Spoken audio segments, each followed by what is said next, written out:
Okay, this is on snapping, which is a very important concept for architects and modeling in Blender. And it's very underestimated. It's about this small magnet here and its parameters. If it's switched on, you have things in proper order. Imagine this is as an object. These are the coordinates. Move it and you see the coordinates are in proper order. So, and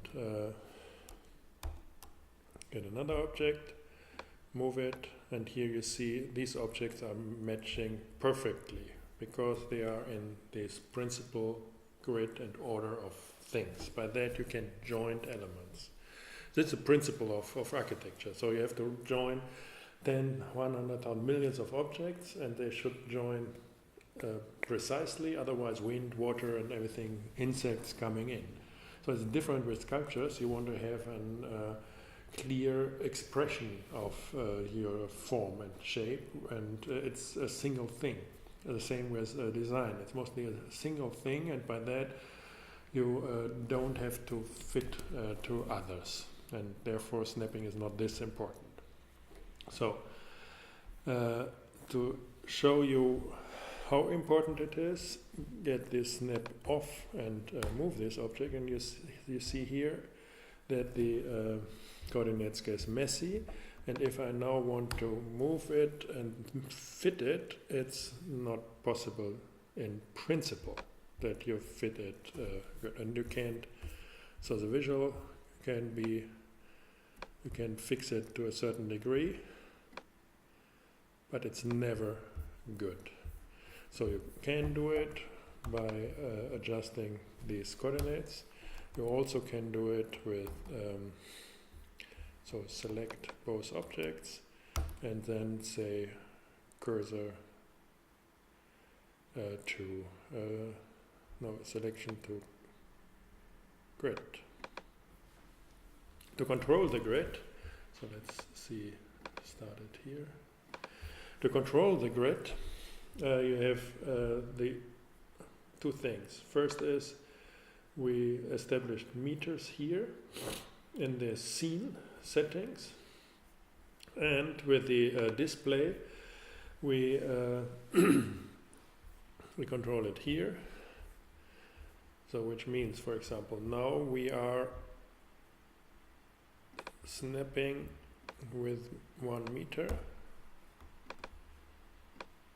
With 1 meter. If we want to have it with 25 centimeters, then put it here, and now we are with 25 centimeters.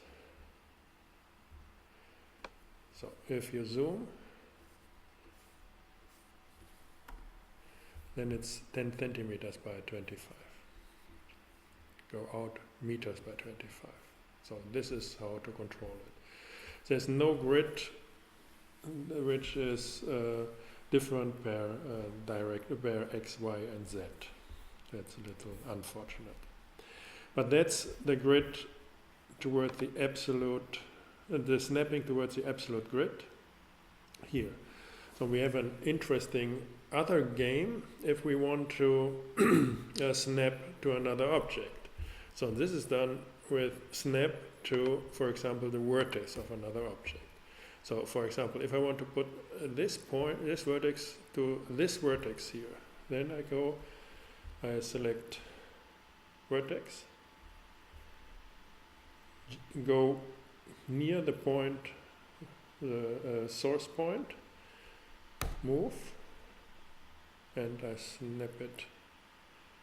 So now we have to go near.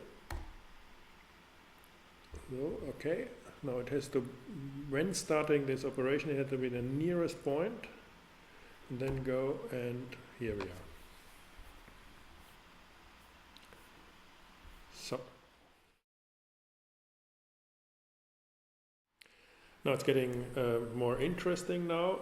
If you follow, for example, this line of argumentation. So let's delete that. Go for a plane, scale it by 12. So, and Now subdivide this plane, for example like this.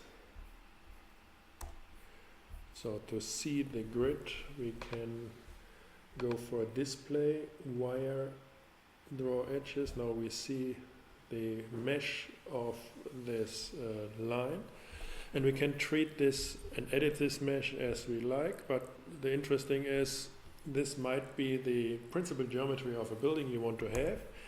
And look, for example, this setup. So you have a principal geometry and then the actual form detailing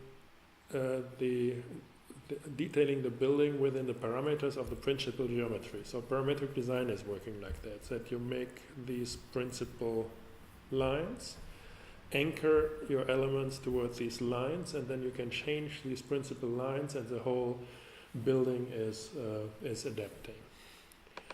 So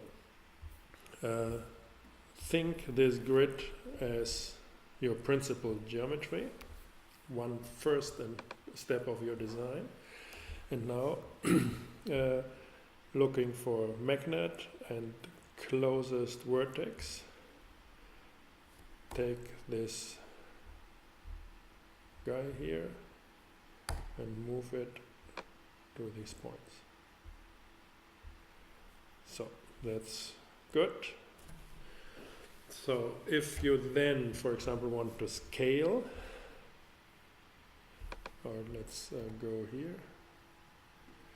If you want to scale, for example, this edge to here and scale the whole in proportion, it's getting a little complicated with scaling. Let's show it, scale. So you can snap, but you see this is not what we want to have. We are scaling towards the center of our object. This is defined with this option here. We have to put it to the 3D cursor. So now the 3D cursor is here, but we want to have it here. To be able to have it here, is it? Okay, we want to have it here. Is it working? I think we have to be precise. And, so you have to go take this object, go in, select this vertex, and say that the cursor should get the coordinates of the selected. Now the cursor is precisely at this corner, which should be the reference of our scaling in X and in Y direction. So leave the mesh mode, and now we can scale in X direction, and now you see it snaps. Scale in Y direction, scale in Y direction. Yeah. So this is about object snap and in translation and scaling. Now the third way how to snap objects I want to show you and give you a short introduction. This is an add-on, it's called Mesh Align Plus. You can find it Align Plus Blender add-on. Go here for GitHub. You see some documentation, not too good, but there are YouTube videos showing all this stuff in detail, and it's very helpful. So go for the download.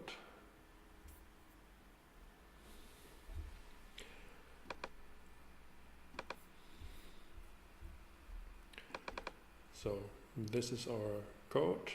You see it's 480 kilobytes of Python code. You can look it up if you like. This is the code. Or you can look it up in Blender if you like.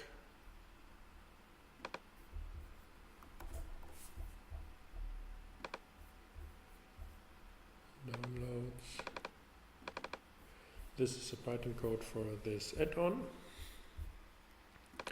To install that, go to user preferences, install add-on,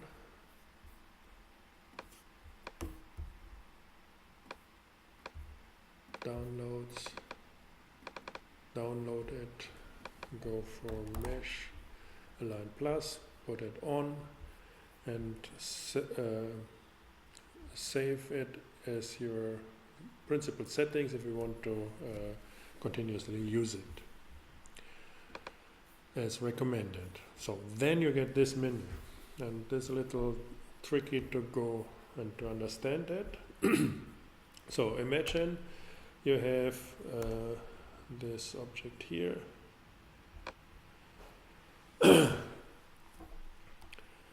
You get a new one, a new loop, scale it down, move it up. So now I want to get this edge to this vertex to this vertex. Choose the aligned points, and this is the principle how to behave. Go here, enter the mesh, select the vertex, leave the select it and say grab destination. So this is my destination vertex. Leave it, go here, enter, and say this vertex should be here, and say apply, and here you are. So it's moving the vertex without rotation from the vertex to the destination without rotation in very precision. Okay. Now with the line. Go here, and it's the same story. Grab the destination, select a line, and say this should be my destination. Leave the object, go here, go in, and say this should be, this is my source, this is my source, go, and here you are. So if you want to control there are more options. Control it further if you're going to control the faces, not only the lines. Then it's the same procedure. So grab destination of a plane, go in, and say this is my destination face.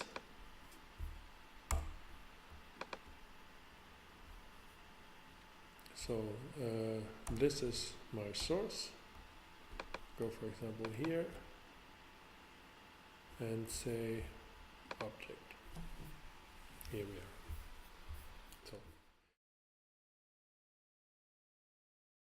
one last remark on snapping objects in Blender. So having this situation, and if I want to move the small cuboid on this surface of the big one. So that's a magnet on these two faces. Then it's getting complicated without a certain setup. So, and I want to show you these principal workflow. Go here and say select this area we want to put to magnetize. So then we have to go with view. We say align view, align view, top. So that's interesting, and it's Shift 7 as a shortcut. So that's the first thing. The second is that we can go here, the transform orientation, and put that to view. So now our orientation of for transformations is on this adhesive surface. Now we leave this object and we select the small one, and now we are moving within this orientation. So now we can move it on top of this surface wherever it is in space.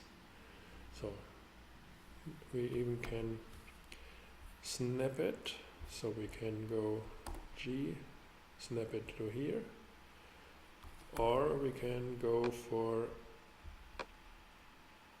a grid,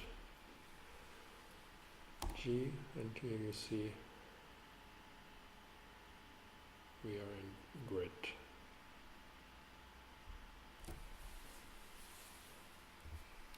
So that's how it is. It looks like. Go for wireframe to check that everything looks very precise. So that's very important, for example, to get a window into a wall which is not orthogonal, and so on. So that's the principal setup, and you can look it up in the documentation. The buzzword is transformation orientations, and you get all the instructions how to do it with Blender to keep control over coordinates. That's it, and I hope you find it interesting and can have a good start into these topics.